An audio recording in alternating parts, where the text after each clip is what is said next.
దేవుని పరిశుద్ధ నామమునకు స్తోత్రం కలుగునుగాక. దేవుని యొక్క లేఖన భాగం చదువుకుందాం. మత్తయి సువార్త 9వ అధ్యాయం 24వ వచనాన్ని ఈనాటి వాక్య భాగానికి మూలవాక్యముగా చదువుకుందాం. స్థలమీయుడి, ఈ చిన్నది నిద్రించుచున్నదే గాని చనిపోలేదని వారితో చెప్పగా వారాయనను అపహసించిరి. ప్రియులరా, గమనించండి, ఇక్కడ యాయీరు అనబడినటువంటి ఒక వ్యక్తి ఉన్నాడు. ఆయన సమాజ మందిరపు అధికారిగా పనిచేస్తున్నాడు. పూర్వం దినాల్లో, అంటే పాత నిబంధన గ్రంథంలో సమాజ మందిరాలు ఉండేవి. తండ్రి అయిన దేవుని ఆరాధించడానికి యెరూషలేములో దేవుని మందిరం ఉన్నది. అలాగే ఆయా ప్రాంతాల్లో సమాజ మందిరాలు ఉండేవి. ఇప్పుడు కూడా సినగోగులు ఆయా ప్రాంతాల్లో ఉన్నాయి. ఈ సమాజ మందిరాలన్నిటి మీద, ఆయా ప్రాంతాలలో కొన్ని సమాజ మందిరాల మీద అధికారిగా ఈ యాయీరు అనబడినటువంటి వ్యక్తి ఉన్నాడు. ఈయనకు 12 సంవత్సరాల ప్రాయము కలిగిన ఒక కుమార్తె ఉన్నది. ఆమె 12 సంవత్సరాల ప్రాయములో ఒకసారి అనుకోని రీతిగా ఆమె వ్యాధిగ్రస్తురాలైంది. ఆ వ్యాధి ఏమాత్రము తగ్గక రాను రాను ఆమె చనిపోయే పరిస్థితి వచ్చింది. ఆ చిట్ట సమయంలో, అంటే ఆ ప్రమాదకరమైన పరిస్థితుల్లో యాయీరు యేసుక్రీస్తు ప్రభుల వారి యొద్దకు వచ్చాడు. ప్రభు అన్నాడు, నా యొద్దకు వచ్చువాడను నేను ఎంత మాత్రమును త్రోసివేయను అని చెప్పాడు.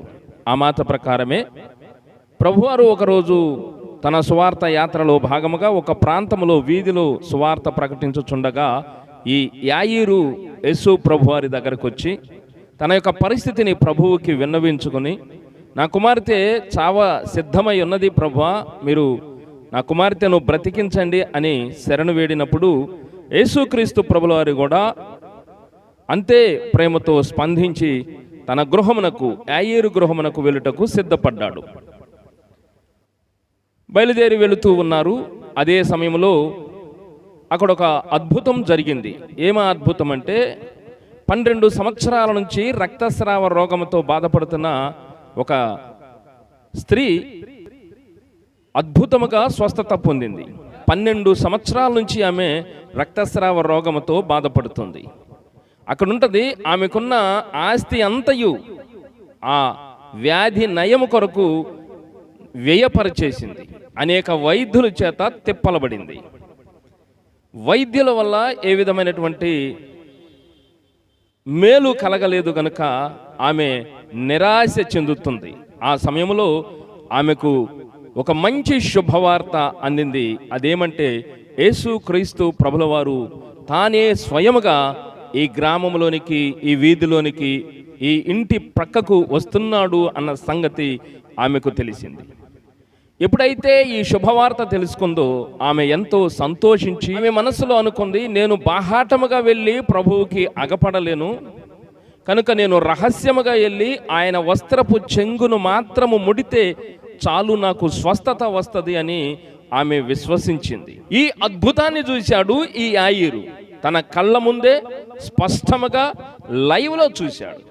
తన కుమార్తె బ్రతికిద్దో చనిపోద్దో అన్న ఆందోళన చెందుతున్న యాయీరులో ఎప్పుడైతే ఈ అద్భుతాన్ని చూశాడో కొండంత ధైర్యం, పట్టజాలనంత ఆశ, ఎంతో విశ్వాసము ఆయనలోకి వచ్చి చేరింది. కనుక యేసు ప్రభు వారితో పాటు ఉటాహుటిన చకచకన తన గృహము వైపు అడుగులు వేశాడు యాయీరు. ఇదే సమయంలో యాయీరు ఇంటి వద్ద నుండి కొంతమంది మనుషులు వచ్చి యాయీరును పక్కకు పిలిచి, అయ్యా, బోధకుడిని ఇక శ్రమ పెట్టొద్దు, ఎలాగనగా నీ కుమార్తె చనిపోయింది, నువ్వు త్వరగా రమ్ము, మనము చాలా పనులున్నవి, వాటన్నిటినీ మనము ముగించాలి, నువ్వు రమ్ము అని ఆయనను చెప్పాడు. ప్రియులరా, ఎప్పుడైతే మనము విశ్వాసములో బలపడతామో, ఎప్పుడైతే విశ్వాసములో కాస్త ధైర్యం చెందుతామో, అదే టైంలో అపవాది మన విశ్వాసాన్ని సన్నగిల్లా చేస్తుంది. ఏదో ఒక వార్త ద్వారా, ఏదో ఒక భయము ద్వారా మనలో ఉన్న విశ్వాసాన్ని కాజేస్తుంది.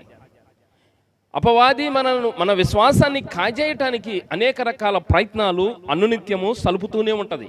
నా జీవితంలో కూడా యేసు మీద మనకు విశ్వాసం కలిగినప్పుడు ఆ విశ్వాసాన్ని కొల్లగొట్టడానికి అనేక విధమైనటువంటి యత్నాలు అపవాది చేస్తుంది. కానీ అప్పుడు ప్రభువు యాయీరు యొక్క పరిస్థితిని చూసి యాయీరు భుజం మీద చేసి భయపడకు, సందేహపడకు, నమ్మిక మాత్రము ఉంచు అని చెప్పి ధైర్యం ఇచ్చి యాయీరు గృహమునకు యాయీరుతో పాటు కూడా వెళ్ళాడు. దేవునికి స్తోత్రం, హల్లెలూయా. యాయీరు ఇంటికి వెళ్ళినప్పుడు అక్కడ జరిగిన సందర్భం, సిచ్యువేషన్ ఏంటంటే, యాయీరు కుమార్తె చనిపోయినప్పుడు ఆ బాలిక యొక్క దేహమును గృహములో ఉంచి, గృహము లోపటను బయటను అనేక మంది రోదన చేయు స్త్రీలు ఉన్నారు. యూదులలో ఇది ఒక వింతైన ఆచారం. చనిపోయినప్పుడు, ఎవరైనా చనిపోయినప్పుడు ఆ చనిపోయిన వారి కొరకు అంగలార్చట కొరకు అంగలార్పు స్త్రీలను పిలుచుకుంటారు. వారు ఆ గృహము నిండా నిండిపోయారు. బంధువులతో కానీ స్నేహితులతో కానీ అందరితో ఆ గృహం నిండిపోయింది. ప్రభువారు ఆ ఇంటి దాకా వచ్చినప్పుడు ఇంటి లోపలికి వెళ్ళటానికి స్థలము లేదు. అప్పుడు యేసయ్య అన్నాడు, స్థలమియుడి, ఈ చిన్నది నిద్రించుచున్నదే గాని చనిపోలేదని వారితో చెప్పాను.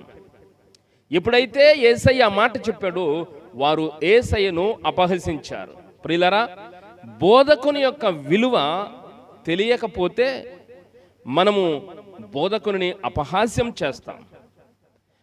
ఆ వ్యక్తి ఏమయ్యున్నాడో తెలుసుకోకపోతే అతని మాటలను మనము అపహాస్యం చేస్తాం. ఇక్కడ ఒక మాట మీకు చెప్పాలి.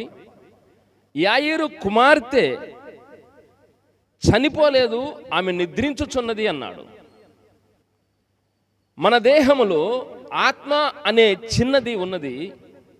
ఆ ఆత్మ యేసుక్రీస్తు ప్రభుల వారు మన జీవితంలోనికి రానంత వరకు ఆ ఆత్మ నిద్రిస్తూ ఉన్నది. ఆ ఆత్మను తట్టి లేపి బలపరిచి దృఢపరచగలిగిన శక్తి కేవలం యేసుక్రీస్తు ప్రభుల వారికి మాత్రమే ఉన్నది. భూమి మీద ప్రతి మనుషుడు తెలుసుకోవలసిన విషయం ఏంటంటే, ఈ లోకయాత్ర అంటే ఈ లోకములో ఏదో ఒక సమయంలో మనము ఈ లోకమును విడిచిపెట్టి వెళ్ళిపోతాం. వెళ్ళిపోయిన తర్వాత పరిస్థితి ఏమిటి అని ఒకసారి ఆలోచన చేస్తే అక్కడ రెండు ఉన్నవి. ఒకటి పరలోకము, రెండు నిత్య నరకము. నరకము అగ్నిగుండము, నరకము పండ్లు కొరకట, ఏడ్పు, శోధన, వేదనలు ఉన్నాయి. నిత్య రాజ్యములో శాంతి, సమాధానము, పరిశుద్ధాత్మ యందలి ఆనందము ఉన్నది. కనుక మనము నిత్య రాజ్యము చేరాలా, ఆ నరకమునకు వెళ్ళాలా అనే నిర్ణయము మనము ఈ లోకములో ప్రాణముతో ఉండగానే తీసుకోవాలి. ఈ ప్రాణము పోయేలోపే మనము తీసుకోవాలి. అందుకు అపోస్తల కార్యముల గ్రంథములో ఈ మాటను మనము చూద్దాం. అపోస్తల కార్యముల గ్రంథం 17వ అధ్యాయం 26వ వచనం.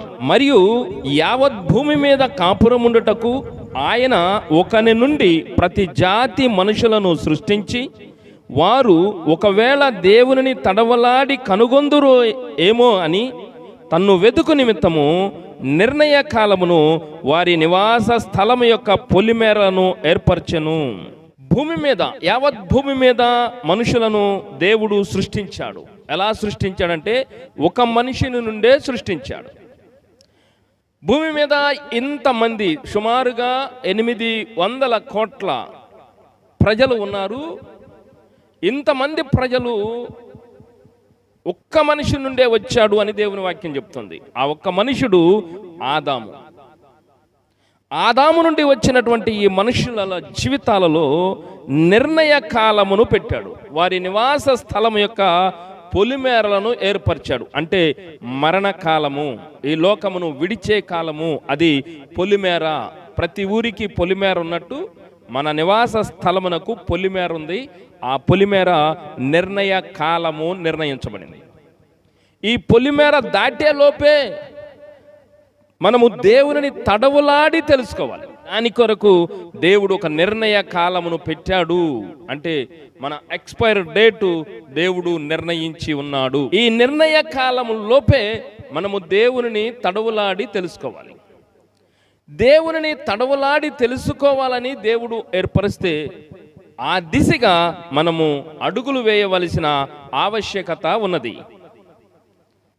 నేనన్నాను, యాయీరు కుమార్తెను అలా ఉంచి మన దేహంలో ఉన్న ఆత్మను గురించి మనం మాట్లాడుకుంటున్నాం. మన ఆత్మ నిద్రించుచున్నది. కారణం, దేవుని వాక్యము లేక దేవుని సత్యము తెలియక మనము నిద్రించిన ఆత్మను కలిగి ఉన్నాం. ఇప్పుడు యేసయ్య అన్నాడు, ఆ చిన్నది నిద్రించుచున్నదే గాని చనిపోలేదు.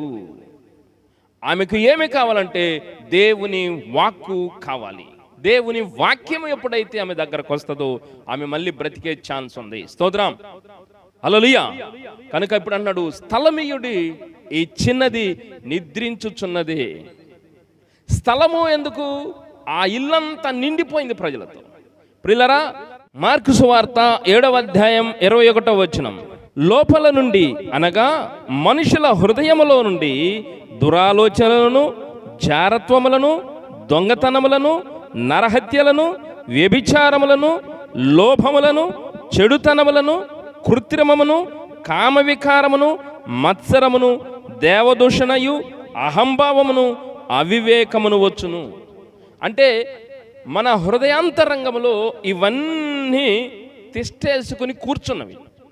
ఇవన్నీ మన హృదయంలో నివాసం చేస్తున్నవి. ఇవన్నీ మన హృదయాన్ని కబ్జా చేసినవి. ఇవన్నీ మన హృదయంలో స్థిరపడిపోయినాయి. వీటి వల్ల దేవుని వాక్యము అనేది మన హృదయంలోనికి చేరలేకపోతుంది. వీటి వల్ల దేవునికి మన హృదయంలో స్థలము లేకుండా పోయింది. ఆ కారణము చేత లోపల ఉన్న చిన్నదైన ఆత్మ, అంటే యాయీరు కుమార్తెను చిన్నది అన్నాడు కాబట్టి ఆ పోలికతో లోపల ఉన్నటువంటి ఆత్మ బలహీనమై పడిపోయింది. ఆత్మ ఉపయోగము లేనిదిగా పడిపోయింది. ఆత్మ అచేతనముగా పడిపోయింది. నరుని ఆత్మ యెహోవా పెట్టిన దీపము అన్నాడు. అది అంతరంగములన్నీ శోధించునన్నాడు. కానీ ఆ ఆత్మే బలహీనమై, ఆ ఆత్మే అచేతనముగా పడి ఉన్నది. ఇప్పుడు దేవుడు భూమి మీదకి ఎందుకు వచ్చాడంటే, నీలో నాలో అచేతనముగా పడి ఉన్న ఆ ఆత్మను తట్టి లేవనెత్తటానికి. దేవునికి స్తోత్రం. లోకములోనికి వచ్చిన యేసయ్య, లోకములోనికి వచ్చిన దైవ కుమారుడు ప్రతి వాని హృదయంలోనికి రావాలి. యాయీరు ఇంటికి వెళ్ళిన రీతిగానే నీ నా జీవితంలోనికి యేసయ్య రావలసిన ఆవశ్యకత ఉన్నది. కారణం, మన దేహంలో, మన ఇంటిలో నివాసం ఉన్నటువంటి ఆత్మ అచేతనముగా పడి ఉన్నది. కనుక ఇప్పుడు యేసయ్య మన హృదయాలలోనికి రావాలి అంటే, అక్కడ యాయీరు గృహములో వారందరూ ఎలాగో అడ్డముగా ఉన్నారో, మన హృదయములో కూడా అనేకమైనవి ఆటంకముగా ఉన్నవి. కనుక ప్రకటనా గ్రంథం 3వ అధ్యాయం 20వ వచనములో ఈ విధముగా ప్రభువు సెలవిస్తున్నాడు, ఇదిగో నేను తలుపు నొద్ద నిలుచుండి తట్టుచున్నాను. ఎవడైనను నా స్వరము విని తలుపు తీసిన ఎడల నేను అతని యొద్దకు వచ్చి అతనితో నేనును నాతో కూడా అతడును భోజనము చేయుదము. తలుపు అనగా హృదయం యొక్క తలుపు. హృదయం యొక్క తలుపు నద్ద నిలుచుని యేసయ్య తట్టుచున్నాడు అంటే, ప్రియులారా, దేవుడు మానవాళికి ఇచ్చినటువంటి ఒక స్వేచ్ఛ జీవితం ఏంటంటే, నీ ముందు మరణమును జీవమును పెడుతున్నా, నీ ముందు కీడును మేలును పెడుతున్నా. నువ్వు ఏమి కోరుకుంటావో అది నీ ఇష్టం. అంటే మనకి అవకాశం ఇచ్చాడు. మనము నిర్ణయం తీసుకునే అవకాశం దేవుడు మానవాళికి ఇచ్చాడు. కనుకనే దేవుడు అంటున్నాడు, నీ హృదయం అనే తలుపు నొద్ద నిలుచుండి నేను తట్టుచున్నాను. కావుననే యావత్ భూమి మీద మానవులను ఒక మనుషుని నుండే సృష్టించాడు. వారు ఒకవేళ దేవునిని తడవలాడి కనుగొందురేమోనని నిర్ణయ కాలమును వారి జీవిత పొలిమేరలను ఏర్పరిచాడు. స్తోత్రం కలుగును గాక. కనుక ప్రకటనా గ్రంథంలో యేసయ్య అన్నాడు, నేను తలుపు నద్ద నుంచి నీ తట్టుచున్నా. నీవు నిజముగా బ్రతకాలి, నిత్య జీవము పొందాలి అన్న ఆసక్తి నీకుంటే ప్రభువుకి నీ హృదయం యొక్క తలుపును యేసయ్య కొరకు తెరిచిన ఎడల ఆయన నీ హృదయంలోనికి ప్రవేశిస్తాడు. తద్వారా నీ జీవితాన్ని పట్టి పీడిస్తున్న ఈ లోక సంబంధమైన శరీరాశ, నేత్రాశ, జీవపు డంబమునకు సంబంధించినవన్నీ కూడా నీ యొద్ద నుండి పారిపోతాయి. ఇప్పుడు యేసయ్య నీ హృదయంలో నివాసం ఉంటాడు. తద్వారా నీ ఆత్మ దినదినము బలపడుతూ ప్రవర్ధమానమవుతూ జ్యోతిగా వెలుగొందుతుంది. తద్వారా నీ జీవితం వెలుగుమయం అవుతుంది. స్తోత్రం కలుగును గాక. కనుక స్థలమీయుడి ఈ చిన్నది నిద్రించుచున్నది అన్న మాటలో ఈరోజు దేవుడు నీతో నాతో మాట్లాడుతున్నాడు. నీ హృదయంలో స్థలమియ్యి. నీ ఆత్మ నిద్రిస్తుంది, అచేతనంగా ఉంది, బలహీనమై ఉంది. నేను ఆ ఆత్మను బలపరచడానికి నీలోకి వస్తాను. నీలోకి వచ్చి నీలో ఉండి నిన్ను బలహీనపరుస్తున్నవేవో, నిన్ను ఇబ్బంది పెడుతున్నవేవో, నిన్ను నాశనమునకు పోవు మార్గమునకు తీసుకెళ్తున్నవేవో వాటన్నిటిని నీలో ఉండి నేను తరిమి కొడతా. తద్వారా నీకు నిత్య జీవము రావటానికి నేను మార్గం సరళం చేస్తా. నేనే మార్గం, సత్యం, జీవమునై ఉన్నానని ప్రభువు మరొకసారి మనతో మాట్లాడుతున్నాడు. దేవునికి స్తోత్రం కలుగును గాక. హల్లెలూయా.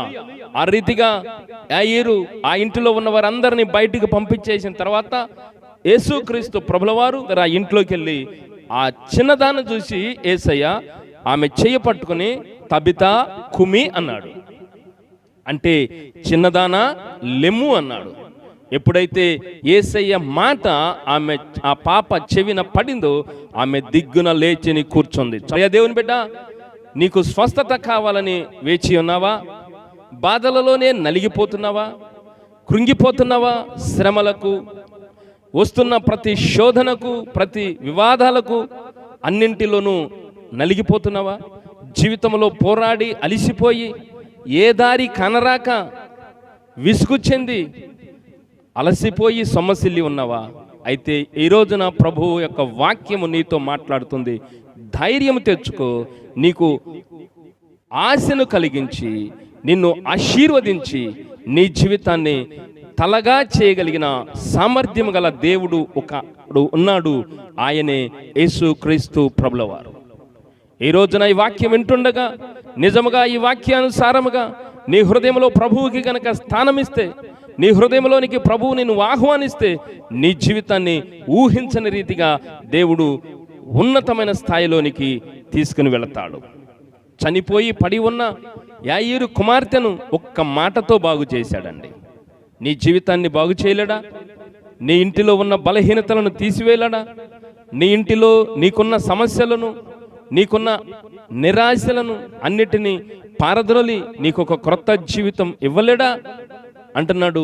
ఇదిగో నేను ఒక నూతన కార్యము చేయుచున్నానని సెలవిస్తున్నాడు. ప్రియ దేవుని బిడ్డ, ఈరోజున దేవునికి నీ హృదయాన్ని సమర్పించు. ప్రభువుని నీ హృదయంలోనికి సంపూర్ణంగా ఆహ్వానించు. ప్రభువు రాకుండా ఆటంకంగా ఏవైతే నీ హృదయంలో ఉన్నవో, లోకానుసారమైనవి, అవి శరీరాశ కానీ, నేత్రాశ కానీ, జీవకుటుంబం కానీ ఏవైతే నీ హృదయంలో ఉన్నవో వాటిని తీసేసుకోవటానికి నువ్వు ఇష్టపడితే, ప్రభువుని నీ హృదయంలోనికి ఆహ్వానిస్తే ఆయన నిన్ను ఆశీర్వదిస్తాడు, నీ జీవితాన్ని బాగు చేస్తాడు, మరియు నిత్య జీవమునిస్తాడు. దేవుడు అతి కృప మనందరికీ ఇచ్చునుగాక. ఆమేన్. కండ్లు మూద్దాం, ప్రార్థన చేద్దాం. ప్రేమ నమ్మకమైన తండ్రి, మీ పాదములకు వందనాలు. ఈరోజు మీరు మాట్లాడిన ప్రతి శ్రేష్టమైన మాట కొరకై మీకు పాదాభివందనం. ప్రభు, ఈ వర్తమానం వింటున్న, ఈ వర్తమానం చూస్తున్న మా ప్రియ సహోదరుని సహోదరులను ప్రతి ఒక్క బిడ్డను మీ చేతులకు అప్పగిస్తున్నాను. ఈ సమయం ముందు మీరు ఇప్పుడే ప్రత్యేకంగా ప్రతి బిడ్డను మీరు దర్శించండి. ప్రతి బిడ్డతో మీరు మాట్లాడండి. ప్రతి బిడ్డను మీరు దర్శించండి. ప్రతి బిడ్డను మీరు స్పర్శించండి. వారిలో ఉన్న ప్రతి వ్యాధి, బాధలు, సమస్త అపవాది కాడిని యేసుక్రీస్తు రక్తము చేత విరగగొట్టి వారికి సంపూర్ణమైన విడుదల, స్వస్థతను అనుగ్రహించండి. సమస్యలలో ఉన్న బిడ్డలకు పరిష్కార మార్గములను చూపించండి. ఆవేదన చెందుతూ నిరాశ్రయులైనటువంటి బిడ్డలకు ఆశ్రయమును కల్పించి మేలుతో తృప్తిపరచండి. ప్రభు, ప్రతి బిడ్డను మీ చేతులకు అప్పగిస్తున్నా. వారిలో ఉన్న ప్రతి బలహీనతలను, ప్రతి వ్యాధులను, ప్రతి రోగములను, ప్రతి రుగ్మతలను, ప్రతి చీకటి సంబంధమైన సమస్యలను, ప్రతి శోధనలను వారి యొద్ద నుండి తరిమి కొట్టుటకు మీ బలిష్టమైన హస్తమును, దయగలిగిన హస్తమును ప్రతి బిడ్డ మీద చాపమని ఈ ప్రార్థనలో ఏకీభవించిన ప్రతి బిడ్డను ఇప్పుడే మీ ఆత్మ ద్వారా సంధించి ప్రతి బిడ్డలోనికి మీ జీవము కలిగిన ఆత్మను పంపించి పరిశుద్ధాత్మ అభిషేకము చేత ప్రతి బిడ్డను మీరు కనికరించి స్వస్థపరిచి విడిపించి మహిమ పొందుకోమని, ఆ రీతిగానే మీ రక్తము చేత వారి ప్రతి దోషమును, ప్రతి పాపమును కడిగి మీ ఎదుట వారిని పవిత్రులుగా పరిశుద్ధులుగా చేర్చుకొనమని సమస్త ఘనత మహిమ ప్రబలారోపిస్తూ యేసు క్రీస్తు ప్రశస్త నామమున ప్రార్థించి వేడుకుంటున్నాము తండ్రి. ఆమేన్. దేవుడు మనల్ని దీవించునుగాక. ఆమేన్.